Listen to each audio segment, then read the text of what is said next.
আসসালামু আলাইকুম দর্শক, welcome back to my channel. আশা করছি যে যেখান থেকে আমার আজকের ভিডিওটি দেখছেন সবাই খুব ভালো আছেন। আলহামদুলিল্লাহ, আমরাও ভালো আছি।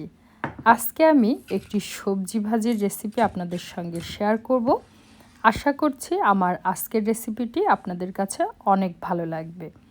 এই সবজিটির সঙ্গে আপনারা অনেকেই হয়তো পরিচিত। এটা আমরা জুকিনি বলে থাকি বা এটাকে কোজেট বলা হয়ে থাকে।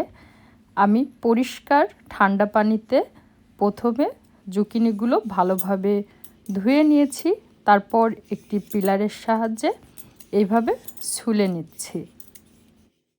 আমরা অনেকেই রান্না করি, তবে সবার রান্নার ধরন কিন্তু এক না। আমি আজকের জুকিনি ভাজিটি যেভাবে করে দেখাবো আপনারা কিন্তু এভাবে করে খেয়ে দেখবেন, স্বাদেরও ভিন্নতা হবে। আমি জুকিনিগুলো প্রথমেই ছুলে নিয়েছি, তবে সব খোসা ছুলে নেইনি, এভাবে একটু ডিজাইন করে ছুলে নিয়েছি। এখন কুচি করে জুকিনিগুলোকে কেটে নিচ্ছি। এই কুচি করে কাটার জন্য কিন্তু এই ভাজিটার স্বাদে পুরো একটা ভিন্নতা আসবে।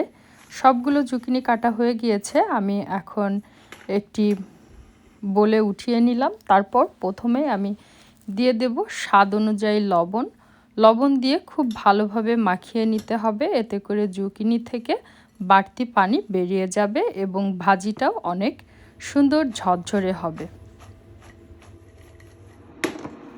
লবণ মাখিয়ে জুকিনি রেস্টে রেখে দিয়েছি। তারপর চলে এসেছি চুলায় একটি ফ্রাইং প্যান বসিয়ে যখন গরম হয়ে গিয়েছে তখন আমি দিয়ে দিচ্ছি পরিমাণ মতো অলিভ অয়েল। আপনারা এখানে রান্নার যে কোনো তেল দিয়ে দিতে পারবেন। এখন দিয়ে দিচ্ছি একটি বড় সাইজের পেঁয়াজ কুচি। পেঁয়াজ দিয়ে আমি কিছুক্ষণ একটু নেড়ে চেড়ে দিচ্ছি, যাতে করে পেঁয়াজ একটু সফট হয়ে যায় আর সব দিকে ভালোভাবেই কুক হয়।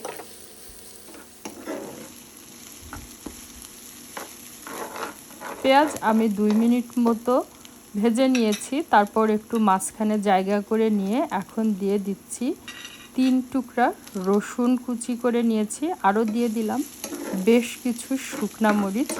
জুকিনির সঙ্গে যদি আপনারা শুকনা মরিচ দেন তাহলে কিন্তু খেতে বেশ ভালো লাগে। কাঁচা মরিচও দেওয়া যাবে, তবে শুকনা মরিচ দিয়ে খেতে আমার বেশ ভালো লাগে। আরও সামান্য পরিমাণে তেল আমি এখানে অ্যাড করে দিচ্ছি আর দিয়ে দিচ্ছি আস্ত জিরা ফোড়ন দিয়ে যদি জুকিনি রান্না করা হয় তাহলে কিন্তু খেতে আরও বেশি ভালো লাগে। পেঁয়াজ আমি মিনিট 4 ভেজে নিয়েছি। পেঁয়াজ ব্রাউন করে ভেজে নেওয়ার কোনো দরকার নেই। এখন আমি আগে থেকে লবণ মাখিয়ে রাখা জুকিনিগুলো পানি ঝরিয়ে দিয়ে দিচ্ছি। জুকিনিতে অবশ্যই লবণ মাখিয়ে নিতে হবে। দেখতেই পাচ্ছেন অনেকটা পানি বের হয়েছে। এখন দিয়ে দিচ্ছি 1 চা চামচ পরিমাণ হলুদের গুঁড়া। তারপর খুব ভালোভাবে মিক্স করে দিচ্ছি যাতে হলুদের গুঁড়া সব দিকে সমানভাবে পৌঁছে যায়।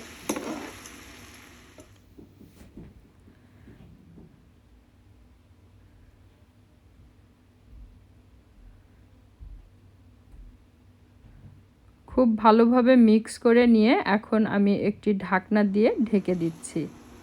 মাঝে মাঝে অবশ্যই ঢাকনা উঠিয়ে নেড়ে দিতে হবে, তা না হলে ভাজি নিচে থেকে লেগে যাবে। আপনারা যারা এখনও জুকিনি ভাজি ট্রাই করেননি তারা অবশ্যই আমার এই রেসিপিটি ফলো করে জুকিনি ভাজি ট্রাই করবেন। আশা করছি আপনারা নিরাশ হবেন না। এই রান্নাতে খুবই সামান্য পরিমাণে মশলা ব্যবহার করা হয়ে থাকে। আপনারা দেখতেই পেয়েছেন এখানে আমি লবণ, হলুদ, মরিচ আর সামান্য পরিমাণে জিরা দিয়েছি। আর বেশি ফ্লেভার পাওয়ার জন্য দিয়েছি আমি কয়েক টুকরা রসুন কুচি। এটা একেবারে অপশনাল। আশা করছি রেসিপিটি আপনাদের কাছে অনেক ভালো লেগেছে। রেসিপি ভালো লেগে থাকলে আমার চ্যানেলটিকে সাবস্ক্রাইব করে পাশে থাকা বেল বাটনটি বাজিয়ে রাখবেন। আমি যখনই কোনো নতুন ভিডিও আপলোড করব আপনাদের কাছে নোটিফিকেশন পৌঁছে যাবে। ভাজি একেবারেই শেষের পর্যায়ে চলে এসেছে। আপনারা এই পর্যায়ে সামান্য পরিমাণ ধনিয়া পাতা কুচি দিয়ে দিতে পারেন। আজকের এই ভাজির রেসিপিটি আপনারা সাদা ভাত, রুটি বা পরোটা যে কোনো কিছুর সঙ্গেই কিন্তু খেতে পারবেন। আমি একেবারে শেষ পর্যায়ে সামান্য পরিমাণে শুকনা ভাজা মরিচের গুঁড়া, যেটাকে চিলি ফ্লেক্স বলে, সেটা দিয়ে দিয়েছি।